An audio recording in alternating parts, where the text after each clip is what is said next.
Hi guys, it's been 24 hours and the soap is ready to unmold. It's set up and hardened, and we're going to unmold it together today and see what we've got. First, I'm going to undo my parchment paper from the soap mold so that I can just basically lift the soap out.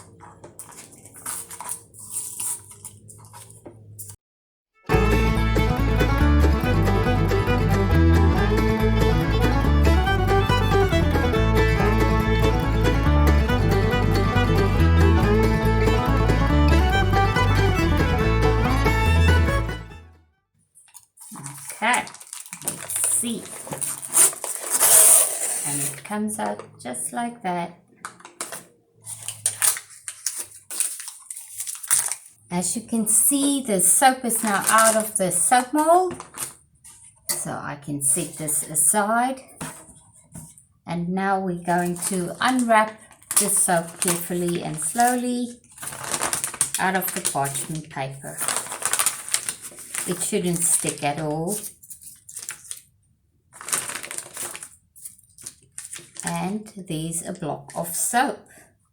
We'll carefully just lift it off. It will still be soft, so we just carefully roll it off, lift it up, put it on a cutting block, and discard all the parchment paper because we cannot use it over again.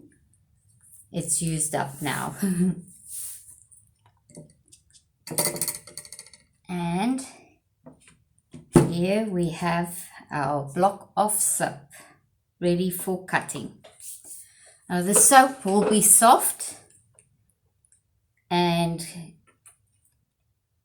you will have to be very careful not to dent it, and it will have to cure for over 4 to 8 weeks before you can use it.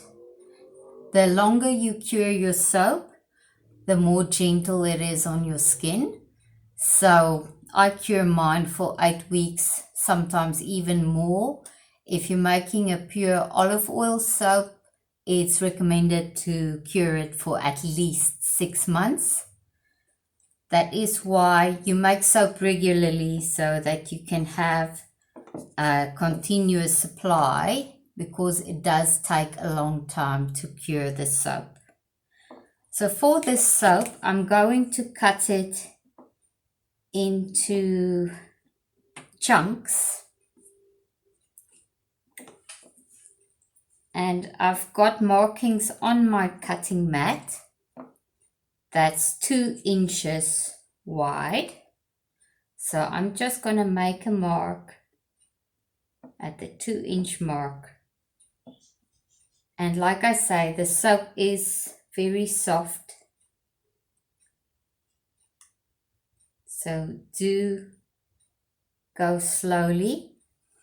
And also it's a good idea to have some paper towel on hand to wipe your knife with every second indent or so, because there will be soap sticking to your knife as well.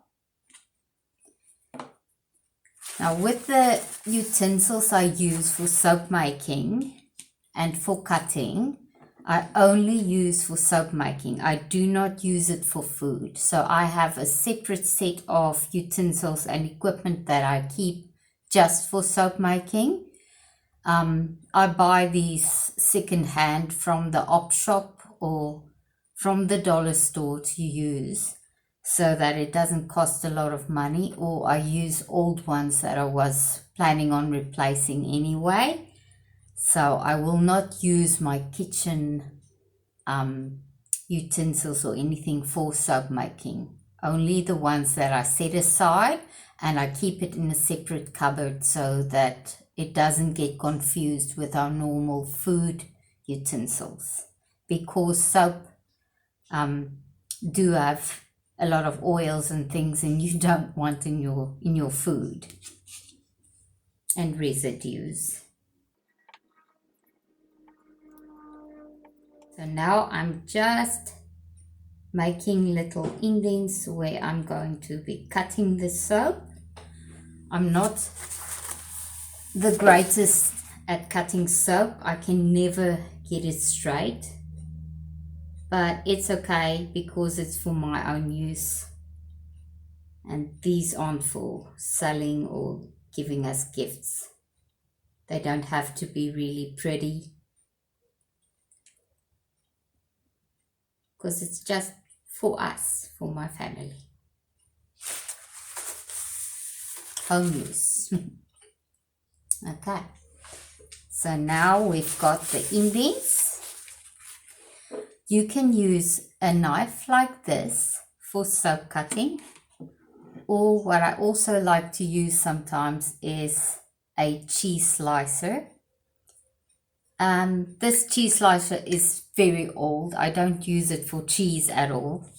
It's a kind of an antique passed down in the family. No one wanted it, so I said, oh well, I'll use it for my soap and see how it cuts, and it does quite a good job. So I'll be trying it again today and see how it goes. Sometimes the cut is more straight with the soap cutter than it is with the knife, because like I said, I can't cut straight.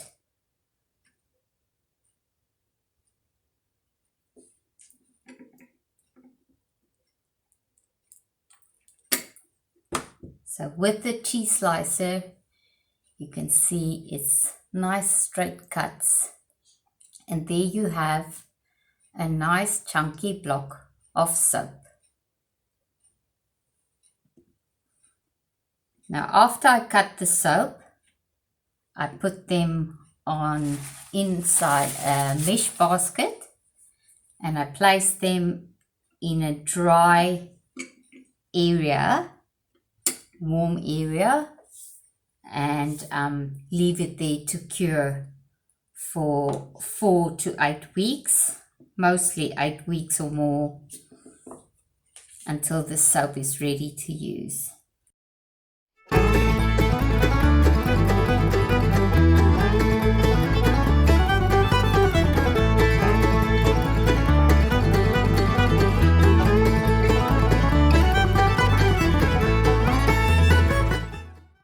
If you're curing the soap, you want to be placing the soap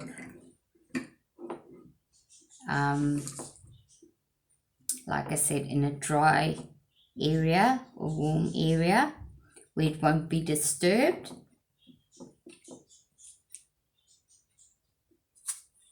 And you want to place the soap in the basket, not touching each other, so that they can dry on all sides. And once a week, it's a good plan just to maybe turn your soap around so that all the sides can get the same amount of air.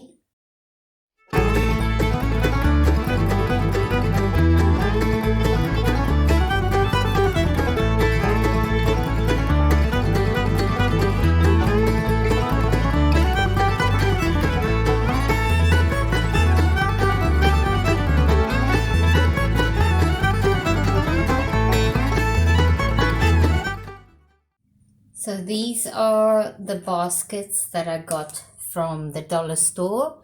You can see it's a mesh kind of basket, so it will promote the airflow around the soap. That is what you want. You do not want to put it in a solid plastic basket, because you want the soap to breathe and cure over the weeks that you will be leaving them to cure. So what I'm going to do is I'll just place the soap within these baskets, but place them in such a way that they don't touch each other. Give them some breathing space in between.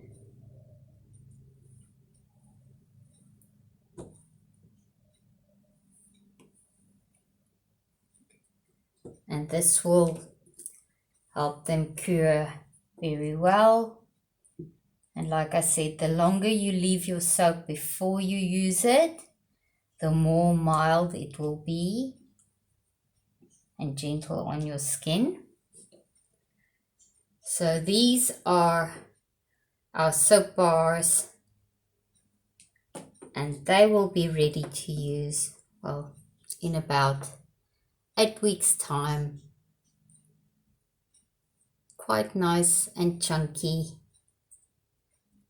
nice to hold in your hand for washing. So thank you for watching. I hope you found this tutorial very helpful,